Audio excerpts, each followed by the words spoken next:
Students, आप सभी का स्वागत है ताप्ती स्टडी क्लासेस चैनल पे। आज के इस वीडियो में हम क्लास 11th के केमिस्ट्री के सारे इंपॉर्टेंट क्वेश्चंस के साथ साथ में इनके सॉल्यूशंस भी देखेंगे। ठीक है, तो यहाँ पर मैं आपको जितना भी सारा का सारा कंप्लीट सॉल्यूशन है क्लास 11th केमिस्ट्री का त्रैमासिक परीक्षा के अकॉर्डिंग पूरा महत्वपूर्ण है। जैसा कि मैंने क्लास 11th फिजिक्स में भी आपको सारे महत्वपूर्ण ऑब्जेक्टिव के साथ साथ महत्वपूर्ण क्वेश्चन भी पहले तैयार करवाए थे। क्यों? क्योंकि महत्वपूर्ण क्वेश्चन तैयार करने में थोड़ा समय लगता है, इनको याद करने में टाइम चल जाता है, इसलिए कोशिश करें कि पहले क्वेश्चन तैयार हो। तो मैं आपको पूरे क्वेश्चंस के साथ साथ सॉल्यूशन प्रोवाइड कर रही हूँ, जिससे आपको कोई दिक्कत नहीं होगी, आप फटाफट से आंसर कर लेंगे। और ऑब्जेक्टिव क्वेश्चन के लिए टेंशन ना ले, इसके नेक्स्ट वीडियो में आप इसको पार्ट 1 जो है आपको वो भी जल्दी मिल जाएगा। ठीक है, पार्ट 2 यहाँ पर आपको बता रही हूँ मैं केमिस्ट्री का। चलिए, सबसे पहले क्वेश्चन पे हम ध्यान देते हैं। जिन्होंने अभी तक चैनल को सब्सक्राइब नहीं करा है उनसे विनती है जल्दी से चैनल को सब्सक्राइब कर लीजिए, जिससे आपके त्रैमासिक परीक्षा अच्छे से जा सके। ठीक है, त्रैमासिक परीक्षा के जितने महत्वपूर्ण प्रश्न हैं उनके सारे सॉल्यूशंस के साथ साथ ऑब्जेक्टिव प्रश्नों के सॉल्यूशंस के लिए भी चैनल से जुड़े रहिए, चैनल को सब्सक्राइब कर लीजिए। चलिए, शुरुआत है। स्थिर या निश्चित अनुपात का नियम, यहाँ पर इसको कहते हैं। ठीक है, तो ये यहाँ पर डिफाइनाइट प्रोपोर्शन जो है किस प्रकार से होती है, इस नियम का प्रतिपादन जोसेफ लुई स्प्राउट ने किया। ठीक है, तो इनने 1799 1799 में किया। इसके अनुसार प्रत्येक रासायनिक यौगिक चाहे वह किसी विधि से प्राप्त किया गया हो, तत्वों के द्रव्यमान में एक निश्चित अनुपात होता है, ये नियम होता है। चलिए, इसको याद कर लीजिए। अगले क्वेश्चन की ओर बढ़ते। तो ये सारे दो दो अंक के प्रश्न हैं, ज्यादा आपको उसमें दिक्कत नहीं जाएगी। मोलरता किसे कहते हैं? किसी विलयन की मोलरता उसके 1 लीटर में घुले विलेय के पदार्थ के मोलों की संख्या, इसे हम कैपिटल एम से दर्शाते हैं। ठीक है, इसका सूत्र होता है विलेय का भार गुणित 1 बटे विलेय का अनुभार गुणित आयतन, यानी एल। आयतन को लीटर शो करते हैं। संकेत में लिख लीजिए WB/MB गुणित V यानी आयतन है। ठीक है, V यानी आयतन, वो हम इसको वेलोसिटी कहते हैं, तो ये एल। ठीक है, वॉल्यूम कहते हैं आयतन को, ये हो जाएगा लीटर। इसके बाद एवोगैड्रो का नियम क्या है, इसका सिर्फ नियम भी लिखना है तो आपको लिखना है। 1911 में एवोगैड्रो ने अणु की धारणा प्रस्तुत की। इसके अनुसार समान ताप और दाब पर समस्त गैसों के समान आयतन में अणुओं की संख्या समान होती है, आपका नियम है। इसमें थोड़ा सा लिखना जरूरी है संख्या, जैसे एक एवोगैड्रो की संख्या यहाँ पे दी गई है 6.022 गुणित 10⁻23। कई बार ऑब्जेक्टिव में पूछते हैं इसका संकेत क्या होता है, Na यहाँ पर इसका संकेत होता है। चलिए आगे बढ़ते हैं अगले प्रश्न की ओर। परमाणु क्रमांक किसे कहते हैं, या परमाणु संख्या? एक ही नंबर है, एटॉमिक नंबर, परमाणु संख्या, परमाणु क्रमांक, कोई कंफ्यूज नहीं होना है। जब बाहर आएगा द्रव्यमान तब सोचना आपको पड़ेगा। सन 1913 में मोसले ने तत्वों से प्राप्त एक्स किरणों की आकृति द्वारा एक गुण ज्ञात किया, जिसे परमाणु संख्या का नाम दिया गया। ठीक है, किसी तत्व का परमाणु क्रमांक उसके नाभिक में उपस्थित प्रोटॉन की संख्या होती है, इसका संकेत Z होता है। सिर्फ इतना भी पढ़ लिया तो भी 2 अंक पूरे मिल सकते हैं। चलिए आगे बढ़ते हैं अगले प्रश्न की ओर। चैनल को सब्सक्राइब जरूर कर ले त्रैमासिक परीक्षा के अकॉर्डिंग महत्वपूर्ण प्रश्नों के लिए, साथ ही दोस्तों में शेयर कर दे, लाइक कर दे, वीडियो को लाइक नहीं करा तो। ऑर्बिटल, नाभिक के चारों कोष त्रिविमीय क्षेत्र को कक्षक कहा जाता है, जिसमें निश्चित ऊर्जा वाले इलेक्ट्रॉन पाए जाने की संभावना अधिकतम हो, कक्षक कहलाते हैं। ये आपका पूरा क्वेश्चन हो जाएगा। इसके बाद विकर्ण संबंध, जैसा मैंने आपको विकर्ण संबंध बहुत पहले भी बताया था, इंपॉर्टेंट है ये क्वेश्चन, इस पे एक वीडियो भी प्रोवाइड है। आवर्त सारणी के द्वितीय आवर्त के कुछ तत्व आवर्त के कुछ तत्वों के साथ जो समानता प्रदर्शित करते हैं, जो द्वितीय आवर्त है वो तृतीय आवर्त के साथ उनके साथ समानता प्रदर्शित करेगा, तो इसे हम विकर्ण संबंध कहते हैं। जैसे देखिए, ये पहला आवर्त दूसरे आवर्त के साथ, दूसरा आवर्त तीसरे आवर्त के साथ, तो ये जो द्वितीय आवर्त यहाँ पर आपको दिख रहा है, ठीक है, जो आवर्त होता है आड़ा, ये इनके साथ में जो समानता प्रस्तुत हो रही है, लिथियम का मैग्नीशियम से विकर्ण संबंध बन गया, इसी प्रकार बेरिलियम का एल्यूमिनियम, ये विकर्ण संबंध होता है। जल्दी जल्दी समझ लीजिए, आपके पास समय है तो इनको कोशिश कीजिए समझने का। ठीक है, डी ब्लॉक के तत्व याद है, तो जिन तत्वों के परमाणु, जिन तत्वों के अंतिम या विभेदी इलेक्ट्रॉन यानी N-1 डी कोश में प्रवेश करते हैं, डी ब्लॉक के तत्व कहलाते हैं। इनकी विशेषता, डी ब्लॉक के तत्वों को संक्रमण तत्व कहते हैं। इनका सामान्य इलेक्ट्रॉनिक विन्यास सूत्र इस प्रकार से बनेगा, एन के मान 4, 5, 6, 7 दिए गए। डी ब्लॉक में कुल कितनी श्रेणी? 4 श्रेणी, 3D, 4D, 5D और 6D। और भी है, रंगीन आयन रंगीन लवण बनाते हैं, संकुल यौगिक बनाते हैं। इतने याद नहीं हो रहा है तो कम से कम 4 पॉइंट तो याद कर लीजिए, तो नंबर मिल जाएंगे। आगे बढ़ते हैं नेक्स्ट क्वेश्चन। लुईस के अनुसार क्या होता है? लुईस का नियम, लुईस के अनुसार किसी यौगिक के केंद्रीय परमाणु द्वारा एक इलेक्ट्रॉन जोड़े का दान करना लुईस क्षार। लुईस क्षार क्या कहलाता है, ये क्वेश्चन बनेगा, तो लुईस क्षार आपको यहाँ पर लिख देना है, सीधी सी परिभाषा। इसके बाद लुईस क्षार का उदाहरण आपको पूछा जाएगा, तो लुईस क्षार का उदाहरण आपको ये बना देना है। ठीक है, NH3 में यहाँ पर आप हाइड्रोजन 3 जॉइंट देख रहे हैं और इसके पास कितने इलेक्ट्रॉन है, यहाँ पर आपको इलेक्ट्रॉन भी दिख रहा है। ठीक है, इलेक्ट्रॉनों की संख्या भी 1 2 3 4 5 लगभग यहाँ पर है। ठीक है, तो NH3 ये जुड़ गया है, ये लुईस क्षार होता है। इसके बाद अगला प्रश्न है, आयनिक अथवा विद्युत संयोजी बंध किसे कहते हैं, आपको इसका उदाहरण देना। चलिए देखते हैं। चलिए, तो इसमें आप उत्तर लिख देंगे वह विद्युत आकर्षण बल जो किसी परमाणु के धनायन व ऋणायन को एक साथ बांधे रखता है आयनिक बंध कहलाता है। ठीक है, कंप्लीट उत्तर हो जाएगा आयनिक बंध का।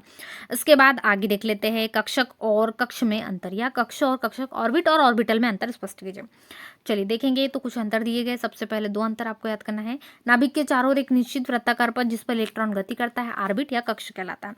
इसकी भी परिभाषा, ऑर्बिट की अवधारणा बोर सिद्धांत पर आधारित है, जबकि ये तरंग सिद्धांत पर आधारित है। इसके बाद अगला, ऑर्बिट की नाभिक से दूरी निश्चित, इसकी प्रायिकता की गणना संभव नहीं है। इसमें वृत्ताकार हो गए, इसमें किस प्रकार से डमरू आकार कैसे मिलते हैं आपको जो एसपीडीएफ में, इस प्रकार से। ठीक है, और ऑर्बिट प्रकृति प्रदर्शित नहीं करते और ये थोड़े दिशात्मक प्रकृति। इसके बाद और है तो आप ये भी याद कर सकते हैं। ठीक है, चलिए आगे बढ़ेंगे। नेक्स्ट क्वेश्चन, हाइजेनबर्ग का अनिश्चितता का सिद्धांत समझाइए। बहुत इंपॉर्टेंट प्रश्न।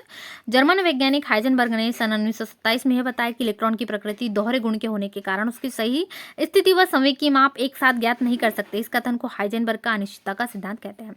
इसके अनुसार एक ही कण पर किसी गतिशील इलेक्ट्रॉन की स्थिति व संवेग का मापन एक साथ ज्ञात करना क्या है, यहाँ पर संभव नहीं है। ठीक है, और यदि डेल एक्स को इलेक्ट्रॉन की स्थिति और डेल पी के मापन में यहाँ पर दिया गया h/4π।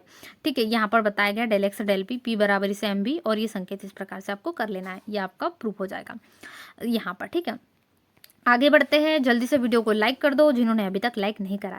हुंड का बहुलता का नियम क्या है, उदाहरण सहित बताइए। और वस्तुनिष्ठ प्रश्नों के लिए परेशान न हो, आपको कहीं भी जाने की जरूरत नहीं है।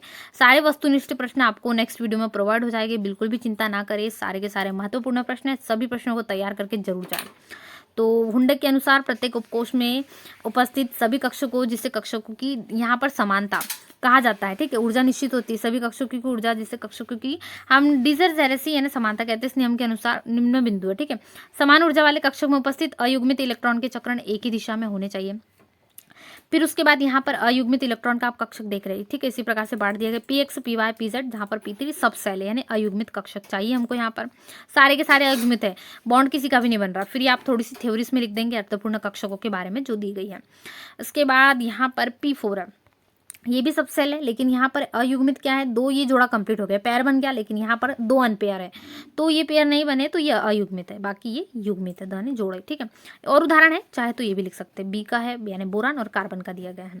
इसके बाद धातु अधातु में प्रमुख अंतर लिखिए। गुणों के आधार पर आता है तो अवस्था, ठोस होते हैं, अपवाद में पारा Hg, एकमात्र धातु जो द्रव अवस्था में रहती है। इसमें अपवाद में भी है, गैसें है कुछ जो किस प्रकार से होती है। आयोडीन तो ठोस होता है जैसे नमक, ब्रोमीन एकमात्र है यहाँ पर अधातु जो द्रव होती है। दोनों एग्जाम्पल ही हो जाएगी अपवाद में। और घनत्व में अधिक अपवाद यहाँ पर है आपका लिथियम सोडियम है, इसमें कम होते हैं। और धात्विक चमक इसमें पाई जाती है, धातुओं में इनमें नहीं पाई जाती है। पारदर्शिता अपारदर्शी होती है, ये तीनों होते हैं, पारदर्शी अपारदर्शी और परिभाषी। पीटने पर ध्वनि उत्पन्न होती है, इसमें ध्वनि उत्पन्न नहीं होती। उच्च होती गलनांक उतनांक इनके निम्न होते हैं। और आवेश क्या होता है, धनावेश धातुओं का, ऋणावेश जो होता है अधातु में होता है ऋणावेश। डी ब्लॉक के तत्व यहाँ पर आपको याद कर लेना, मैंने अभी बताया है, ये बहुत इंपॉर्टेंट है। चलिए, परमाणु अणु में अंतर, परमाणु और अणु में अंतर बहुत महत्वपूर्ण क्वेश्चन है। इसमें सबसे पहले तो इनका चित्र हो जाएगा, परमाणु में किस प्रकार से अणु आसपास पास पास होते हैं और अणु में दूर दूर। ठीक है, 2 अणु जो परमाणु होते हैं वो क्या होता है, एक होता है। और अणु क्या बनते हैं, 2 परमाणुओं के संयोग से एक अणु बनता है। मतलब अणु को बनाने के लिए परमाणु की आवश्यकता होती है, ये हो जाएगा। ठीक है, परमाणु को रासायनिक विधि द्वारा विभाजित यहाँ पर बता सकते हैं कि नहीं कर सकते, लेकिन अणु को हम रासायनिक विधि द्वारा विभाजित कर सकते हैं। 2 टुकड़ों में बढ़ जाता है अणु, इसी कारण परमाणु रासायनिक क्रिया में भाग लेता है, क्योंकि जो बम बनते हैं परमाणु बम वगैरह इसी कारण बनते हैं। अणु रासायनिक क्रिया में भाग नहीं लेते। परमाणु स्वतंत्र अवस्था में नहीं होता है, अणु स्वतंत्र अवस्था में पाया जाता है। इसके बाद सिग्मा बंध और पाई बंध में क्वेश्चन हमारा लास्ट क्वेश्चन है। अभी तक आप चैनल से नहीं जुड़े हो, सब्सक्राइब नहीं कराओ तो जल्दी से कर लीजिए, क्योंकि त्रैमासिक परीक्षा की आपकी सबसे बेस्ट तैयारी आप करना चाहते हैं एकदम परफेक्ट रूप से। तो चैनल को सब्सक्राइब जरूर करें, दोस्तों में जरूर शेयर करें, वीडियो को लाइक करना बिल्कुल भी ना भूलें। तो सिग्मा बंध का निर्माण पहले होता है, पाई बंध का निर्माण सिग्मा बंध के बाद। सिग्मा बंध प्रबल होता है, पाई बंध दुर्बल होता है। सिग्मा बंध बनने पर अधिक ऊर्जा मुक्त होती है, पाई बंध बनने पर कम ऊर्जा मुक्त होती है।